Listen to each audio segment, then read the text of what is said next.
Guest alone, and not those of Vic Canellis Media Group, its parent, affiliates, or stations. VCMG Live is not responsible for any content, information, or opinions expressed. User bears full responsibility for their reliance on such content, information, or opinions.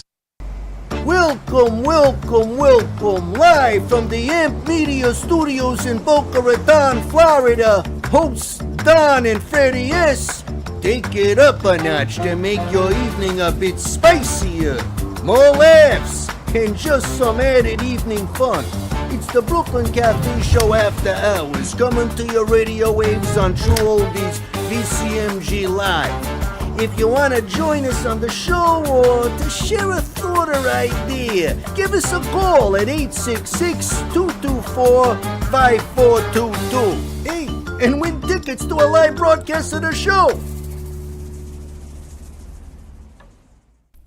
And welcome. I know it's not the midday, it's not the morning, it's nighttime. It's been a long day. It's been a very long day, but you're going to be excited about watching this next segment. So welcome to Brooklyn Cafe Show After Hours live on South Florida Oldies.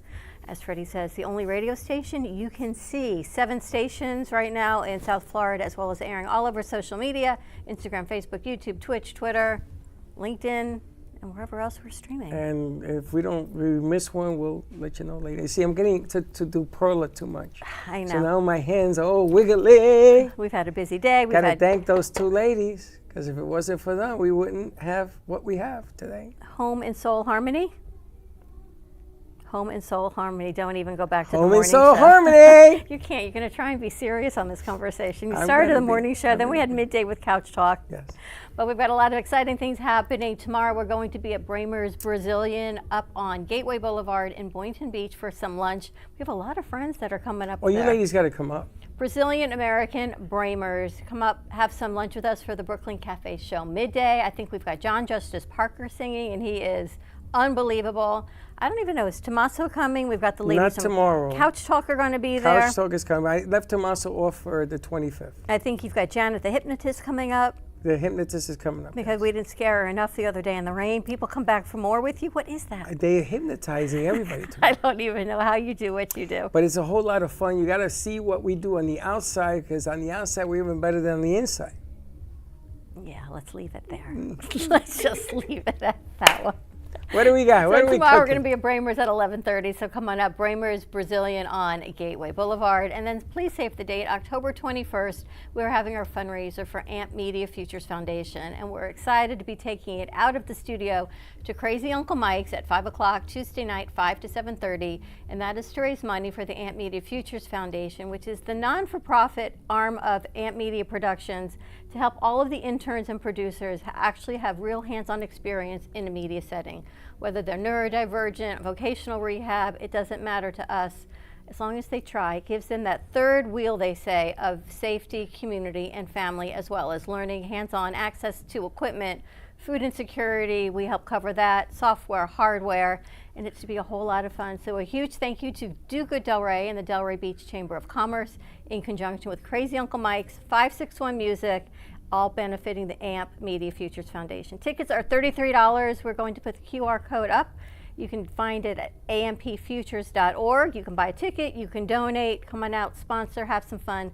Tickets are only $33. So we hope to see all of you there. If you have any questions, you can always contact us right here at the studio at 888-994-4995. All right, we got a quick show tonight.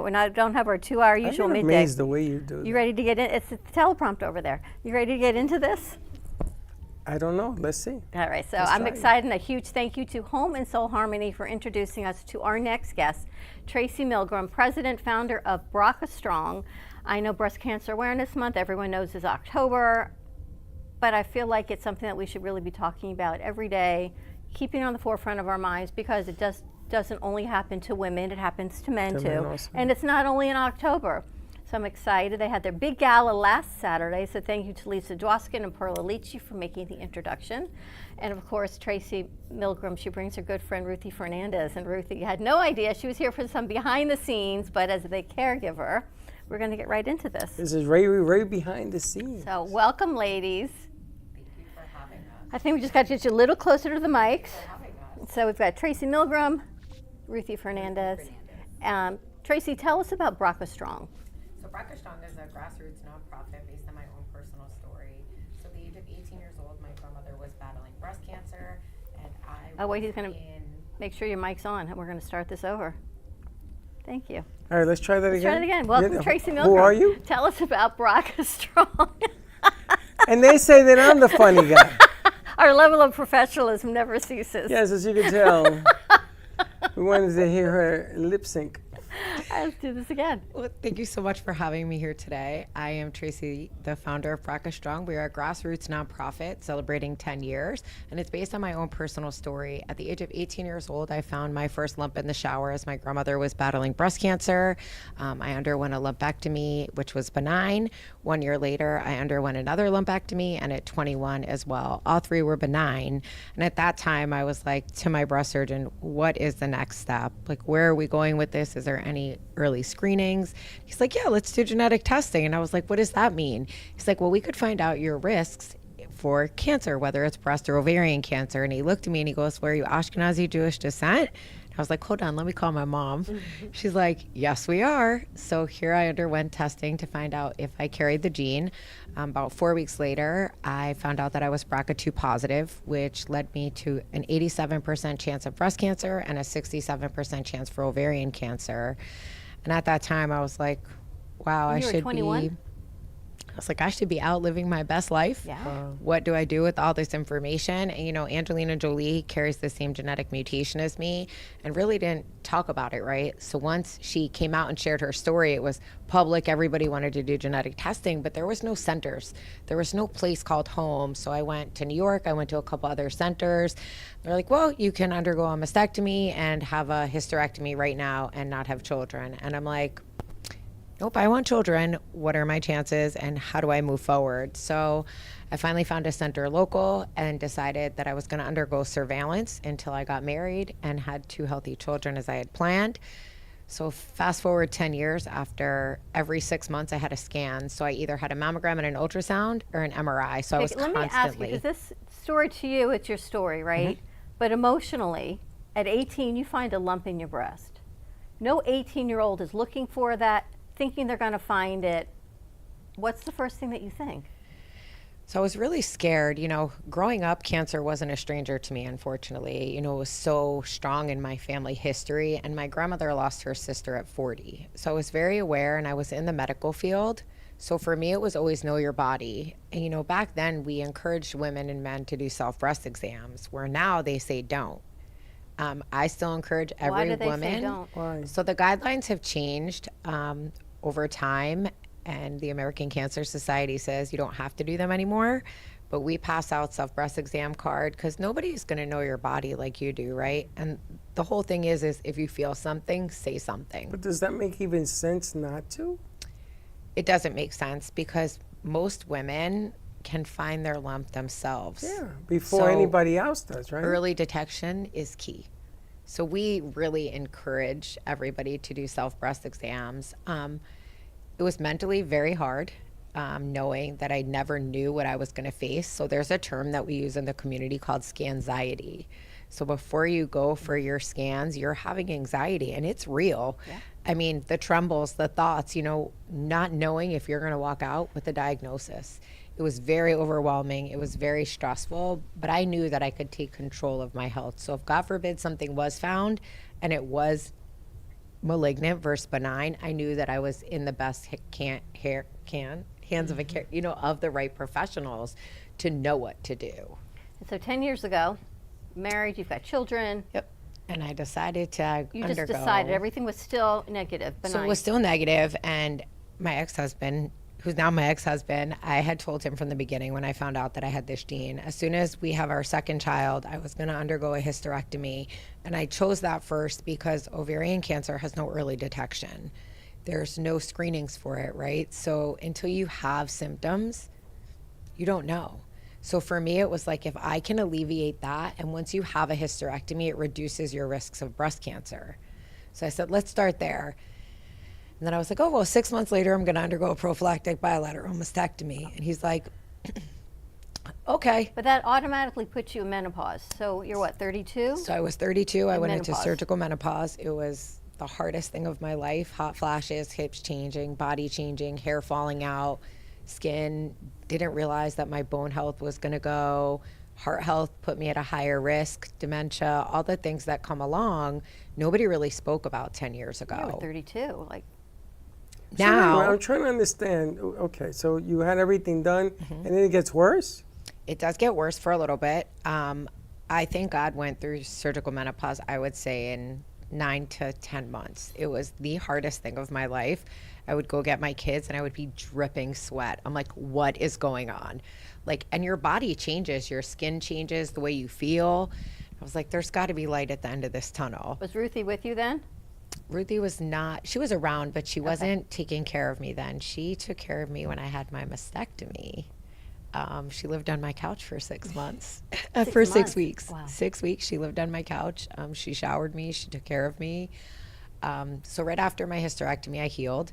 It was done robotically, so the healing wasn't as bad. So 6 months later, I underwent a prophylactic bilateral mastectomy with reconstruction, faced several complications, had a lot of extra surgeries, and just pushed through the hard times knowing that my risk went from 87 to 2%. Accepting the new normal was not easy. Facing each surgery came with the challenge mentally of how could I accept the new normal. And then from there, you know, a couple years were very stressful, very hard. But I found that creating a community and a space really made me happy, and taking my pain and turning it into my purpose, and my daughter creating my foundation just gave me light at the other end of the tunnel that women should never feel the way I felt. And your daughter said something too profound at 6 years old. She looked at me and said, "Mom, you're like a butterfly. You're going to be beautiful again." And it gives me chills and goosebumps every time I talk about it, because from there, literally that's where BRCAStrong was born. It is the true heartbeat of how we started. And she never wanted a woman to have her drains hanging out and her kids around or her family coming. She wanted you to be comfortable. You know, going through and trying to find a bra after reconstruction is absolutely impossible. We can't walk into Bloomingdale's or walk into Victoria's Secret. You know, you now need to find a custom bra spot, and we couldn't find one. And I was like, what's next? And that's when she created our pre-mastectomy care package program. Wow. Now, before you had the surgeries, did anybody prepare you for the road that was going to be before you? So they talked a little bit about menopause, that I was going to go into surgical menopause and what it would be like. They didn't explain the weight gain. They didn't explain the body changes. They didn't talk about, you know, your heart health. They didn't talk about the osteoporosis that comes along with it, because your bone health goes to crap, honestly, after. If you don't have hormones, how do your bones stay healthy? So that was one of the biggest struggles that I really did face going through that. Wow. That's scary. That's more scary than the other stuff. I mean, the other stuff is scary too. But then nobody preps you or warns you or shows you, or there's nothing to read, no literature, anything. And there wasn't anything on Previvers, which is somebody who has a higher predisposition to getting a cancer. Not saying you will get a cancer, it's always on survivors. But now over the last decade, I mean, things have drastically changed. I mean, I was in menopause, like I said, at 32, and just 3 months ago, I started an estrogen patch. I was never offered. They didn't want to give it to me because it reduced, you know, it gave you higher risks, or they didn't know what was going to happen. But now it's a game changer for women. The estrogen patch? Wow. I mean, I feel like a normal person. Like, I have balance. Before, I was angry, I was frustrated, I was overwhelmed. You would say something to me and I would just like, oh my God, what do I do? Where do I go? Like, I just couldn't, I didn't have that. It was so overwhelming. I mean, you could even see in the last 3 months, I feel like a new woman. And Ruthie, you've been friends with Tracy since you were 3. Yeah. So a lifetime. From New York, now you're here. Yep. And you slept on her couch for 6 weeks, taking care of her post-mastectomy. Yeah. How do you see hold up your mic. Oh. How do you see her? Well, I guess the estrogen patches have changed her. Yes. She was very short-tempered. You know, she would get stressed very easily. Just, it's literally, I would say, 85, 90% better with the estrogen patch. Wow, you must have been. Like we were looking the for a people? change. She would say, I don't know how you're so patient. How do you, I feel so like frustrated and like, I don't know why I feel like this. And I was like, you gotta tell your doctor about it. You have to, something has to change. The estrogen patch, even for women who haven't gone through surgical menopause, going through menopause, it's a game changer, and there's so much judgment on it. Just going through it, should you do it, shouldn't you do it, does it increase the risk, does it not? But then there's a thing called life, and you're trying to function through life, and how do you do that when everyone's throwing out options or no options and you're suffering? And I can tell you, just as a woman going through menopause, the suffering and everyone else around you, it's impossible to deal with. So I was actually at a really big conference called Empower, and I met this physician, Dr. Corinne Men, who's from New York, and I literally was telling her my story, and all of a sudden I saw her turn as red as your Solo cup. She's like, I'm irate that they have let you suffer for so long and did not help you. And by the time I left that conference, I was like, I need to go on medication. Like, I was the person that didn't want to go on medication, didn't want to put anything in my body. Sure. I already reduced my risk, but what else can happen, right? And when I left that conference, I was like, I'm going out on Monday. And I didn't even hesitate. And I truly feel like it's the biggest game changer that has ever happened to me. Because if you had known, you could have made an educated, do I want to, do I not want to? Right. You weren't even given an option to make that decision. I was denied for a really long time. I did ask, and I was denied. And they're like, nope, there's no education, there's no literature, and now there's actually NCC guidelines. Oh, so they were more afraid to let you use it because they didn't know what would happen. Correct. Wow. A What part a of catch-22. BRCAStrong, do you educate, do you help educate on a variety of surgical, scanxiety, all of that? That is what we do on a daily basis. Honestly, we talk about scanxiety, we talk about, breast cancer, different types of breast cancer, prevention, surveillance, surgical, digging deep into it, your reconstruction types, knowing that you don't have to do reconstruction. You can have flat closure. You don't have to have a double mastectomy. You can have a unilateral mastectomy. You can go use a deep flap, which is your own tissue to create your own breast. You don't have to have implants. So we want to make sure that you literally have every resource at your fingertips, because nobody should ever have to go through what I went through, and you should be given all your options up front. Now, everything that you just mentioned, is that new in the last 10 years? So you were always offered an implant. The latissimus flap is older. The deep flap is something newer that they are speaking about. 10 years ago, I was not offered a deep flap. Only one surgeon was doing it in the world. Wow. Now they're all over the world that are doing it. And honestly, it's a really big game changer for a lot of women. You don't have to use implants, and you can use your own tissue. It is a much deeper, intense surgery. So when Ruthie took care of me, I went through implants. My body rejected 2 sets of implants. During COVID, right before COVID started, I lost one of my implants. It protruded through my body.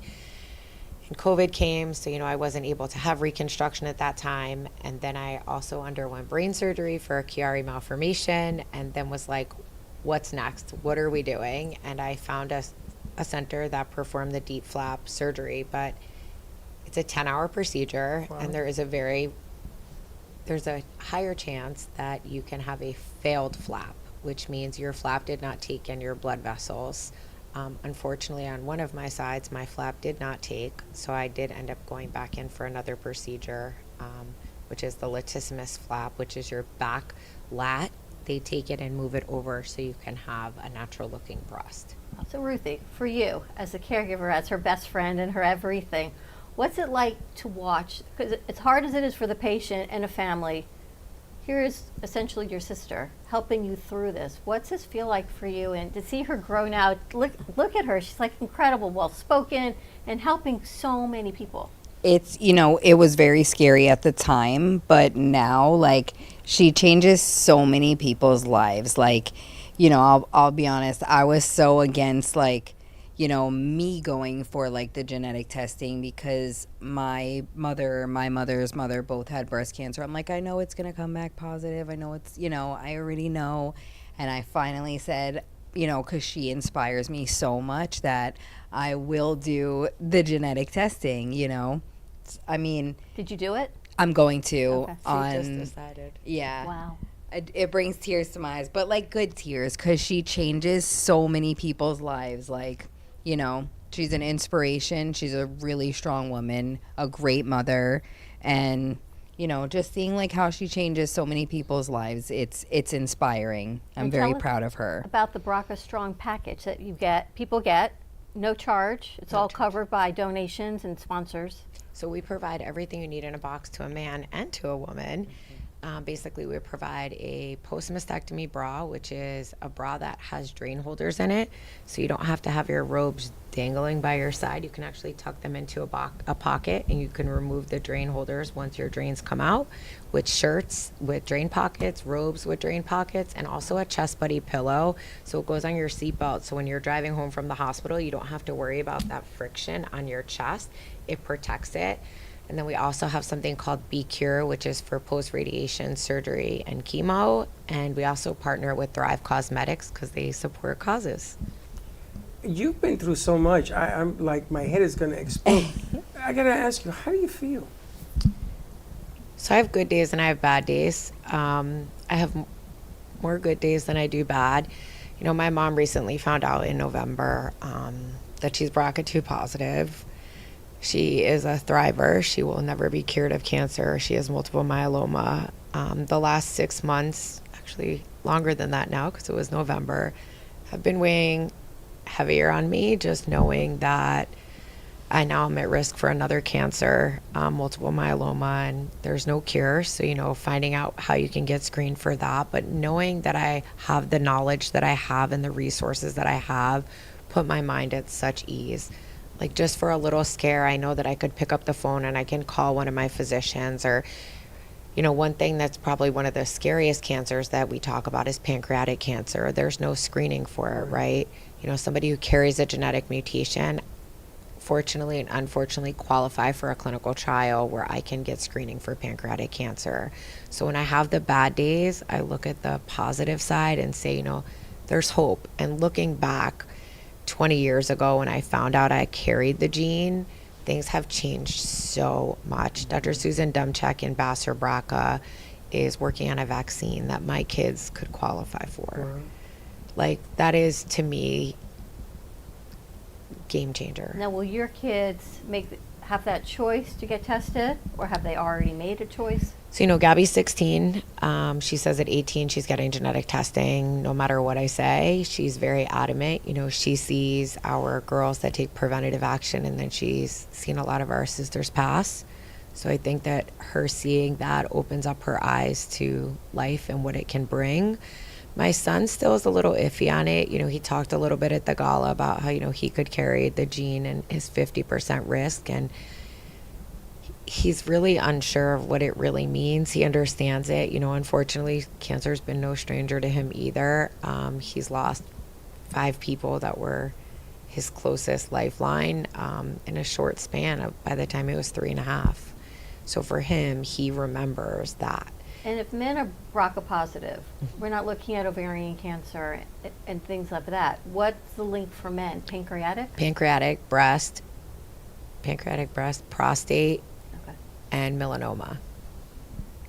And melanoma comes associated with it, and nobody's really talking about skin cancer. Look, we live in Florida, right? Mm-hmm. Our moles love that sunlight. That's how we feed the cancer, and nobody's out there talking about it. I mean, I've already had skin cancer at 23, so for me, now, like today I was at the dermatologist, and she's like, we have to dig a little deeper, and I'm like, is it because I carried the gene, or what is it? And she's like, because you have a higher predisposition. Talk to me about the gala. What was that all about? So the gala was our 10-year celebration from when we first started BRCAStrong. It's just a small group on Facebook, just bringing everybody together and celebrating life, and really just coming together to see what we've done over 10 years. We've helped over 10,000 women on a national basis with providing pre-mastectomy care packages, creating 87 transformational photo shoots, watching women come in as their most authentic self right out of bed, to transforming them to their fullest, most beautiful self. We have about a minute. So how do people find you if they want more information? So they can find us at www.brcastrong.org or on Instagram at BRCAStrong or on Facebook. And is there a message that both of you want to leave people that are listening? Know your body, do your self-breast exams, and if you feel something, say something.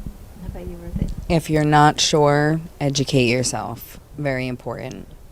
All right. Thank you so much for, wow, how much education, right? Can you squeeze in 30 minutes? I'm speechless. I'm gonna tell you. Freddie's head is spinning. I keep looking at him and his head is going. I'm like, wow. I you know, it's what a journey. There's so much going on. You don't know at what the you same don't know, but yet- emotionally, it just leaves you numb. You know, because it's tough. Okay, we gotta go. All right.